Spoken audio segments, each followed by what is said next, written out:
Espera el living porque ya está Matías Culfas para charlar con nosotros. Fue ministro de Desarrollo Productivo del gobierno de Alberto Fernández. ¿Cómo te va, Matías? Un gusto. Gracias por invitarme. venir.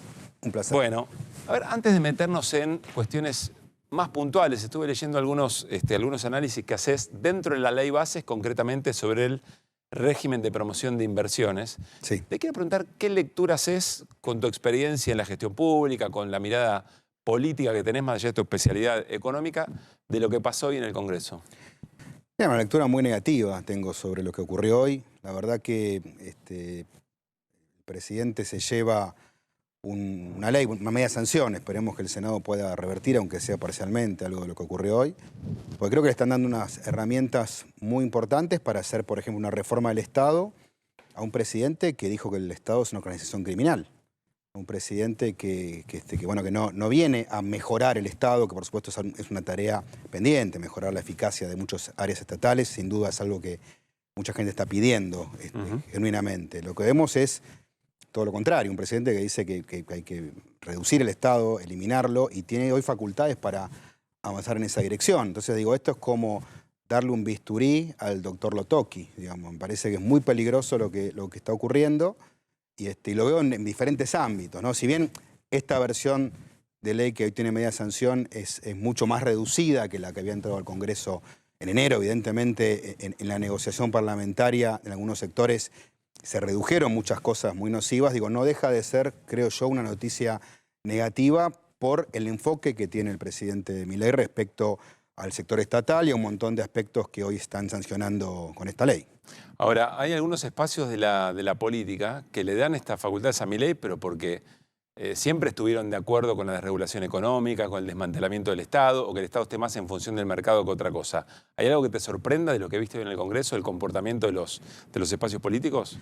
Mira, yo lo contaba ayer en un hilo de Twitter explicando el tema del régimen de incentivo a grandes inversiones, ¿no? Sobre todo porque, a ver, yo conceptualmente estoy de acuerdo en que haya un régimen para incentivar las grandes inversiones. Argentina necesita dinamizar inversiones sobre todo en recursos naturales, en petróleo, energía, minería, pero también en industria, economía del conocimiento.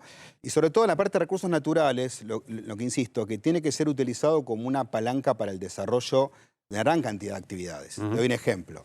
Cuando hablas de minería, cuando hablas de energía, hablas de equipamiento de perforación, de fractura y servicios de ingeniería, una gran cantidad de actividades que se mueven, muchas de las cuales son pymes. Todo eso está ausente en el régimen que hoy se aprobó. Y la verdad que me parece muy nocivo. ¿Por qué está ausente? ¿De qué manera está ausente? Porque, por ejemplo, en los incentivos que hay, que algunos son demasiado generosos, pero los puedo entender, la estabilidad fiscal por 30 años me parece un exceso. Creo que un régimen mucho menor alcanzaba y sobraba. Hay algunos beneficios impositivos que, bueno, son discutibles, pero me parece que tampoco son una locura. Pero ahora, decirle a las empresas que van a invertir en minería, en energía, que pueden importar todo lo que quieran, libre de arancel, que no tienen ningún compromiso de desarrollar proveedores nacionales, de comprar a las industrias argentinas, que además las industrias argentinas quedan en desventaja, porque si esta empresa minera o petrolera importa una maquinaria o un insumo del exterior, lo hace libre de arancel. En cambio, si una empresa argentina, una pyme, quiere importar para agregar valor, para generar una maquinaria, tiene que pagar el arancel de importación, con lo cual es desventaja, es un contrasentido que lleva a la desindustrialización en vez de usar el recurso natural como palanca. Y en esto te quiero decir, Argentina tiene experiencias buenas en el pasado. Obviamente uno puede hablar de la experiencia de Noruega, de Australia, que son por ahí los casos emblemáticos de países con mucho recurso natural que se desarrollaron con esa palanca. Pero digo, vos mirás a Argentina... Que no fue mero extractivismo. Claro, que no es extractivismo. Ahora vos mirás a Argentina... Argentina tiene el campo, que es una actividad muy importante. Ahora también tiene maquinaria agrícola, tiene una industria que es muy fuerte en el sur de Santa Fe, en el sur de Córdoba. Tiene fertilizantes, tiene una industria de biotecnología. Todo esto se desarrolló con el campo, pero no fue magia. Fue también justamente el accionar que tuvo el sector público, las universidades, el CONICET en todo el desarrollo biotecnológico. Todo esto está ausente y me parece que es una oportunidad que Argentina puede perder y que efectivamente te lleva a lo que vos dijiste recién, a una economía extractivista que en lugar de aprovechar el recurso natural para desarrollarse, se queda simplemente en la extracción sin dejar un beneficio claro para el país. Ahora, Matías, me pongo en el lugar del gobierno y dice, bueno, pero si nosotros no le damos estas facilidades, ¿quién va a venir a invertir? A ver, vuelvo a decirte, yo entiendo que los inversores soliciten acceso a divisas, porque es lógico, si van a invertir 500, 1.000 millones de dólares, hay que asegurarles que cuando tengan que pagar sus deudas, utilidades, dividendos, bueno, tengan acceso al mercado de cambio sin ningún tipo de restricción o puedan tener libre disponibilidad de una parte de las exportaciones. Eso lo entiendo, lo comparto. Puedo entender estabilidad fiscal, bueno, que no haya cambio de regla de juego, entiendo. Para decirle que tienen facultades para importar todo lo que quieran, que no tengan ningún compromiso de desarrollar proveedores, que al contrario le puedan dar la espalda a las pymes argentinas y además comprar en el exterior por 30 años, ni siquiera es que es por el periodo de la inversión, sino que son 30 años y además importar esos insumos y revenderlos. Entonces, ¿cómo es? El objetivo es importar para el proyecto de inversión o para poner una comercializadora que después revende al mercado interno libre de aranceles. Me parece que son cosas que ya no tienen que ver con el desarrollo de un proyecto productivo, sino con otras cosas que me parece que exceden ampliamente los objetivos. ¿Y con qué tiene que ver? Bueno, creo que tiene que ver con un conjunto de beneficios que muestran un absoluto desinterés del gobierno, un gobierno que no tiene mirada productiva, que está totalmente centrado en lo financiero, en la estabilización macroeconómica y que prescinde por completo de una mirada productiva, cediendo en todo caso a intereses particulares. ¿Eso es viable? ¿A mediano plazo, a largo plazo, es viable un modelo de desarrollo de esas características? Yo creo que no, y te digo por qué no, porque parece que... O eventualmente, si se instala eso, digamos, sí. ¿Qué tipo de país te deja? A ver, te deja un país mucho más chico, te deja una economía más chica, una economía donde un tercio de la industria creo que corre serio riesgo de desaparecer, otro tercio se va a tener que achicar, o sea, te deja una economía de commodities, ¿no? Una economía de commodities agropecuarios, mineros, energéticos, en el mejor de los casos. Es una economía más chica, con un desempleo mucho más alto. Yo creo que en el caso en que a Milei le fuera bien, entre comillas, diciendo, ¿no? Es decir, que lograr una estabilización, creo que eso lo lograría a expensas de una tasa de desempleo seguramente de 2 dígitos, en torno a 14-15%.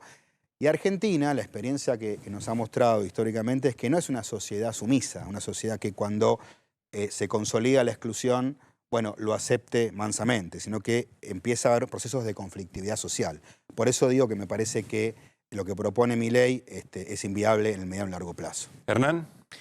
Matías, ¿qué tal? ¿Cómo estás? Buenas noches. Recién hablabas de un país imaginado por Milei, donde a todas luces uno debe creer que es consciente de que sus decisiones van a generar, entre otras cosas, mayor desempleo, una economía más chica, un escenario de mayor reprimarización. ¿Quiénes ganan ahí? Es decir, ¿para quién gobierna en definitiva Milei? A ver, yo en esto quiero ser claro. En el corto plazo, porque se habla mucho de ganadores y perdedores, en el corto plazo yo no veo un escenario de ganadores. Hoy son todos perdedores, salvo los tenedores de bonos que están viviendo un buen momento por la suba de las cotizaciones. En general lo que se ve es una economía que con diferentes velocidades está en recesión muy aguda. El sector industrial es gravísima, vimos en los últimos datos de marzo mostraron caídas en la construcción, en la producción de cemento, inéditas, ¿no? Realmente inédita, sí, fue más fuerte en la pandemia, pero era pandemia, era una situación gravísima a nivel mundial. Ahora acá caídas del 40% en la producción de cemento es inédito.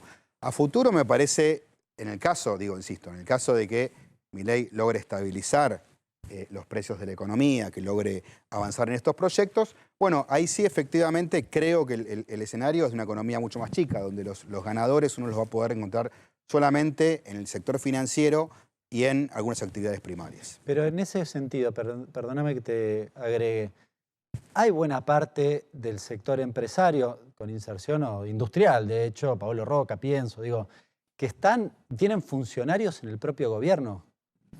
¿Le está yendo mal o le está yendo bien? A ver, si hablamos puntualmente de lo que está pasando en este momento, todas las industrias manufactureras están en recesión, incluida la siderurgia. Por eso digo, en este momento, en el corto plazo, no se ve un escenario de ganadores. ¿Qué pueda ocurrir en adelante? Insisto, ¿no? Efectivamente, una economía de commodities incluye los commodities industriales, como el acero, el aluminio, la petroquímica, y efectivamente yo veo un escenario mucho más difícil para lo que es la industrialización como mayor valor agregado. Pero lo que digo es, en este corto plazo, lo que estamos viendo es una economía donde solo se ven perdedores, salvo, insisto, puntualmente lo que estamos visualizando con el sector financiero, en lo que tiene que ver con los bonos que sí han tenido un rebote importante. Ahí, Matías, hay una pregunta interesante. ¿Por qué eventualmente grandes empresarios que todavía tienen algún sentido de vida a partir del mercado interno colaboran y apoyan efectivamente a un gobierno? ¿Es ideológico? ¿Es creer que hay un ajuste necesario que lo está haciendo el gobierno y después eso quedará como cristalizado y sobre eso podrá tener mayor utilidad, mejor desempeño de sus empresas? ¿Vos los conocés? ¿Vos lidiaste Sí. con empresarios? ¿Tuviste que negociar? Bueno, ahora es una pregunta que tienen que responder los empresarios. Buen ¿no? punto. Puntualmente. A mí me parece que hay un montón de sectores que hoy la están pasando mal y muchos de ellos, algunos lo expresan públicamente, otros de manera más reservada. Hay otros que sí, efectivamente la ideología pesa y también, por supuesto, ¿no? Lo que tiene que ver con la necesidad de ordenar la macroeconomía. Yo creo que lo que plantea Milei no es un ordenamiento sostenible ni deseable, pero efectivamente creo que la suba de la inflación y los problemas que se fueron acumulando, puede ser que alguno se ilusione, creo yo equivocadamente, con que lo que propone Milei sea realmente efectivo. ¿Fer? ¿Qué tal? Buenas noches. Algunos comparan el modelo con los 90 porque lo tiene la admiración que tiene por Menem Milei, pero hay que reconocer que los desocupados de ese momento, la gente que trabajaba en SECBA, la gente que trabajaba en Gas del Estado, los que trabajaban en Entel, fueron indemnizados. Es decir, que esos desocupados se fueron con una plata que les duró un tiempo, entonces la actividad no cayó tanto. Este ingreso posible de las grandes empresas que entren, por ejemplo, por el litio, ¿no? Viene una empresa acá a decir, bueno, voy a invertir en el litio porque me dan todas estas ventajas. ¿En qué tiempo entra la plata y cómo entra? Es decir, ¿se nota rápidamente que el Banco Central tiene una suba, como cuando fue que vinieron las inversiones españolas acá y francesas que trajeron una plata? Así sea, bueno, no lo que se esperaba, pero entró. ¿Entra la plata así o entra en el tiempo? Mira, dos cosas. Primero, me parece buena la comparación con la década de los 90, fundamentalmente porque el escenario es completamente distinto, ¿no? Es decir, hay mucha gente que dice, bueno, vuelven los 90 por la admiración que vos mencionabas sobre la figura de Carlos Menem. Ahora, los 90, el escenario internacional era totalmente, te diría, diferente, opuesto al actual.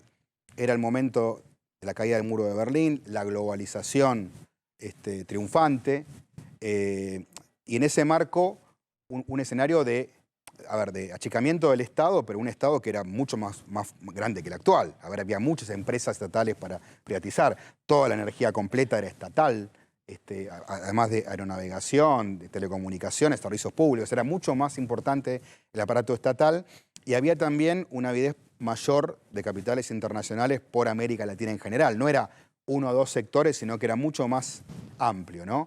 Aún así, digo, ese escenario generó un fuerte ingreso de capitales, generó expectativas positivas, porque como vos bien decías, bueno, el que se quedaba desocupado de una empresa pública pensaba que se podía reinventar en el sector privado.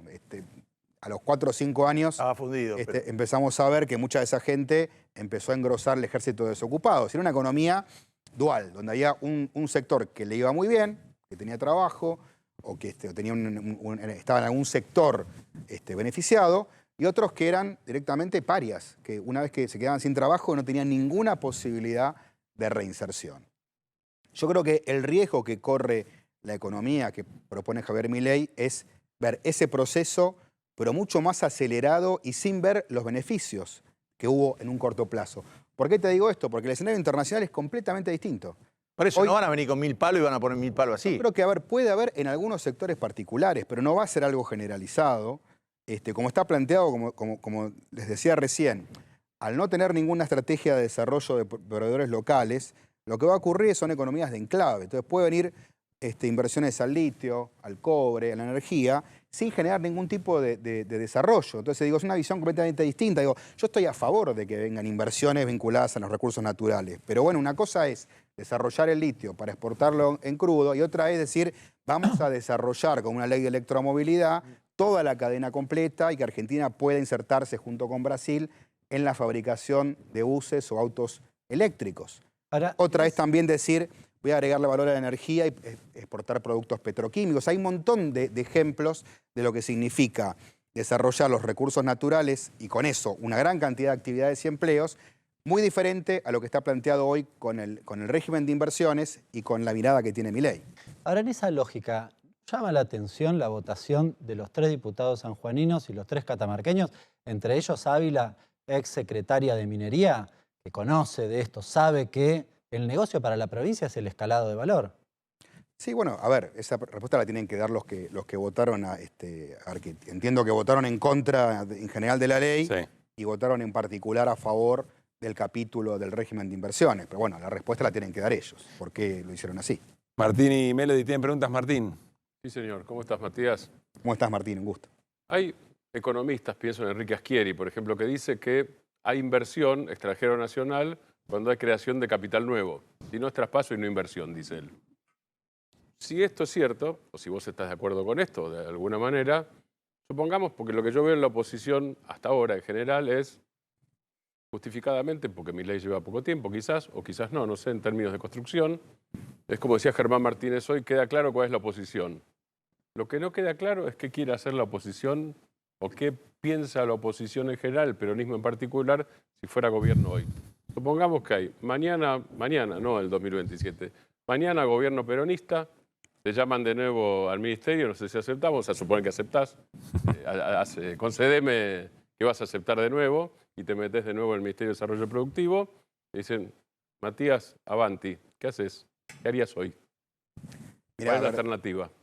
Primero esto que te decía recién, me parece que es fundamental, insisto, yo estoy conceptualmente a favor de un régimen de grandes inversiones, no estoy en contra de que haya un régimen, porque realmente Argentina necesita inversiones de gran porte. Ahora, todas las veces que desde el Ministerio propusimos proyectos de ley vinculados a inversión, todos tenían un capítulo fundamental de desarrollo de proveedores. Hoy, a ver, las buenas prácticas de política económica y productiva en particular, a nivel internacional, y hay muchos ejemplos, lo que dicen es que, bueno, los regímenes tienen que estar atados también a objetivos. Uno puede dar beneficios a cambio de nada, porque entonces justamente se pierde el impacto de esos regímenes. Y creo que en el caso de los recursos naturales, bueno, una cosa es, insisto, invertir, que digo, hay una inversión, hay una ampliación de la capacidad productiva en energía, en hidrógeno, en minería, y exportarlo en bruto. Y otra cosa es decir, bueno, miren, a mí me interesa que los proveedores, lo que hacen, porque Argentina tiene capacidad, no estoy hablando de alguna fantasía, Argentina tiene capacidad de desarrollar proveedores que produzcan el equipamiento para extracción de petróleo, de minería, un montón. En estos años hubo también nuevos desarrollos de proveedores, un montón de insumos vinculados a minería, energía. Ahora esos proveedores, con este régimen es probable que pierdan clientes, que no tengan a quién venderle porque esas empresas prefieran importar todo afuera libre de arancel. Entonces digo, primera cuestión es modificar el enfoque, obviamente dar importancia a la industria, no es solamente los recursos naturales, digo, es desde ahí apalancar la generación de divisas y de desarrollo productivo nacional, pero también obviamente hay un capítulo especial en la industria argentina, que creo que tiene mucho para avanzar, en la economía del conocimiento, que ha dado pasos importantes y puede dar mucho más, y obviamente el capítulo central, que es cómo estabilizar la macroeconomía. Es decir, esto es un tema que obviamente quedó pendiente, sin lugar a dudas, y es lo que en buena medida también explica el presente que estamos viviendo, ¿no? Es decir, no podemos desarrollar la actividad productiva a largo plazo con una inflación alta. Hay que realmente lograr una estabilización macroeconómica. A ver, Matías, podría, frente a eso que te preguntaba Martín, podría ir a la pregunta que me parece más chicana y a esta altura ya no tiene tanto sentido, que es ¿por qué no se hizo? ¿O por qué no desarrolló? La traduzco a futuro. ¿Cuáles son las miradas contrapuestas que hay dentro del peronismo eventualmente sobre el desarrollo productivo y de qué manera y de qué forma política o con qué práctica política tendrían que resolver cuál es el modo que se elige?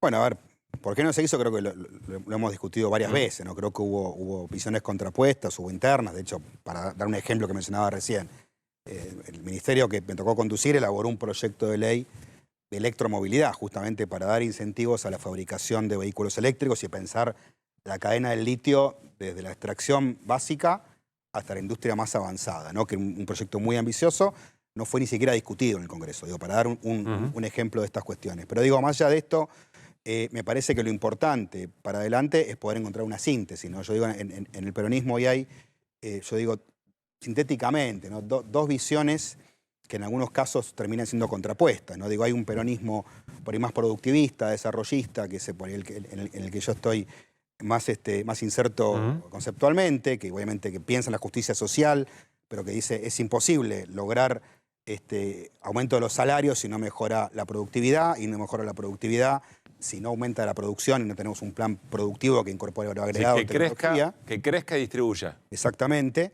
Hay otra mirada que dice, bueno, el gran problema argentino en realidad es distributivo. Entonces, hasta que no se distribuya mejor, no hay manera de que la economía argentina pueda crecer sostenidamente o pueda solucionar sus problemas macroeconómicos. Y digo, bueno, ahí donde creo que está este dilema. Me parece que, insisto, ojalá que de la manera más civilizada posible este dilema encuentre una síntesis en los próximos años. Bien. Cuando vos hablás de plan de estabilización, hay una crítica desde los propios espacios que lo acompañan a Milei, que lo acompañan al Congreso, y le dicen no hay plan de estabilización acá. Se volvió loco Milei el otro día en la Fundación Libertad y se burlaba de los economistas que decían que no tenía un plan de estabilización. ¿Tiene o no tiene el gobierno un plan de estabilización? A ver, yo creo que lo que está haciendo Milei por ahora son los pasos preparativos previos a un plan de estabilización. Un plan de estabilización básicamente consiste en generar algún ancla que permita acomodar todos los precios de la economía. Hoy esa ancla no está, esa ancla es supuestamente el programa de ajuste fiscal. Yo no veo que eso sea un ancla sostenible por un montón de razones, ¿no? Entonces, lo que digo es, en algún momento, me parece probablemente a fines de este trimestre o comenzando este trimestre del año, veremos cuál es el verdadero ancla de Milei, si va a ser dependiendo de si consigue o no financiamiento internacional, que creo que es el gran objetivo que está buscando en este momento, ver si de esta manera consigue algún financiamiento que le permita o hacer una nueva convertibilidad, o una dolarización, o una flotación en base a una unificación cambiaria, pero digo, hasta que eso no ocurra, no tenemos claro, digamos, para tener una idea bien concreta, ¿no? Hoy tenemos un mercado cambiario que está totalmente regulado, mucho más regulado que en el pasado, porque fíjate, por ejemplo, cuando se va Cristina en 2015, había un tipo de cambio oficial que estaba muy regulado, que tenía cepo cambiario, y un tipo de cambio libre, que era el contado con liqui o el blue, que era libre. Entonces tenías una idea más clara de cuál era el tipo de cambio de mercado, y uno decía, bueno, si no hay cepo, se queda más o menos en algún lugar intermedio. Hoy tenés un tipo de cambio oficial muy regulado por el cepo, y también tenés regulaciones en el contado con liquidación, con lo cual no sabes cuál es el tipo de cambio realmente que surgiría de una liberación cambiaria. Con lo cual, insisto, me parece que hay todavía muchos dilemas por resolver. Ha habido una apreciación brutal. La verdad que las cuentas que hacemos es que a este ritmo, más o menos en junio, vamos a estar con el mismo nivel del tipo de cambio real que había cuando Milei asumió. ¿Eso lo va a forzar una nueva evaluación?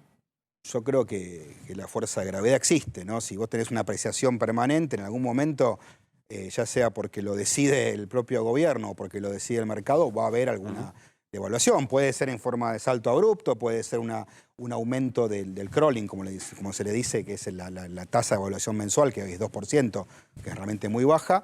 Pero la verdad que pensar que esta pauta cambiaria se va a sostener en los próximos años me parece totalmente inviable. Culfas, debe haber estado, cuando estaba en el gobierno, mirando cuánto se liquidaba, cuánto liquidaba el campo. Eso lo miran todos, ¿no? Quizá lo mire ahora también.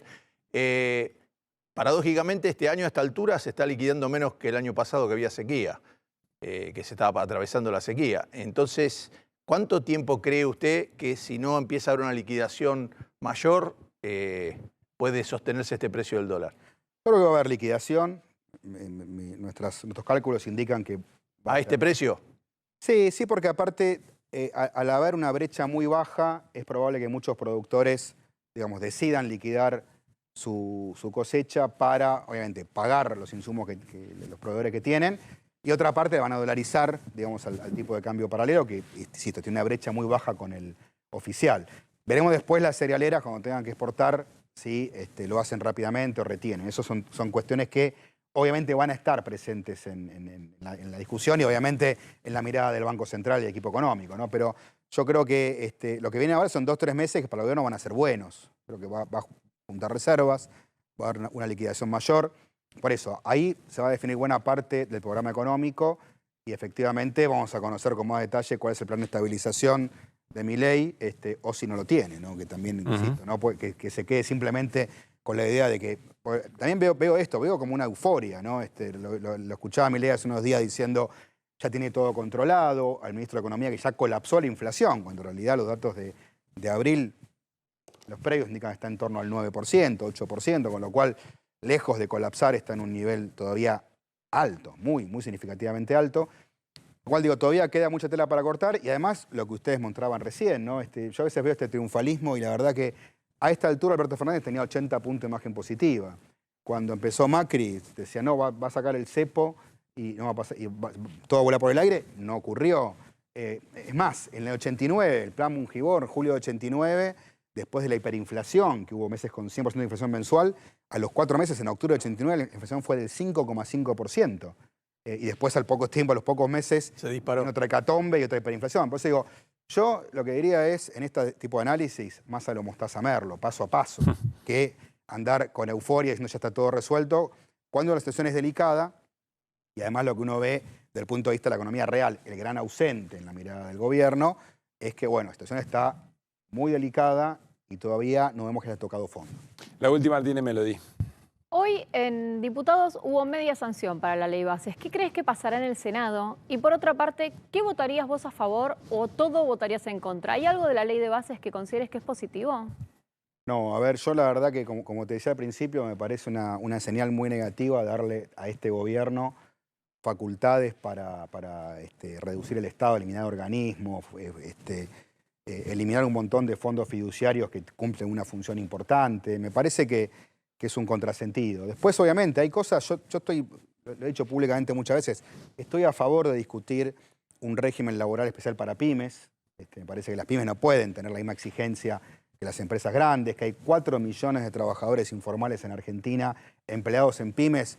Yo los quiero a todos en blanco. Y esto me parece que implica repensarlo, pero repensarlo con una mirada pyme, que no es la mirada que está puesta en esta ley. Pero que se hace en nombre de las pymes. Perdón, igual. ¿cómo? Que se hace igual en nombre de las pymes. La reforma de hoy se hace en nombre de las pymes. Bueno, siempre se hace lo mismo, ¿no? Pero la verdad que uno mira y no veo ese enfoque. Entonces digo, obviamente hay cosas con las que estoy de acuerdo con que, esto sé que es un tema polémico, pero me parece que los trabajadores de ingresos altos tienen que pagar impuestos a las ganancias. Después discutamos las escalas, de qué momento, pero me parece que la exención de ganancias para el mundo del trabajo en general no fue algo positivo.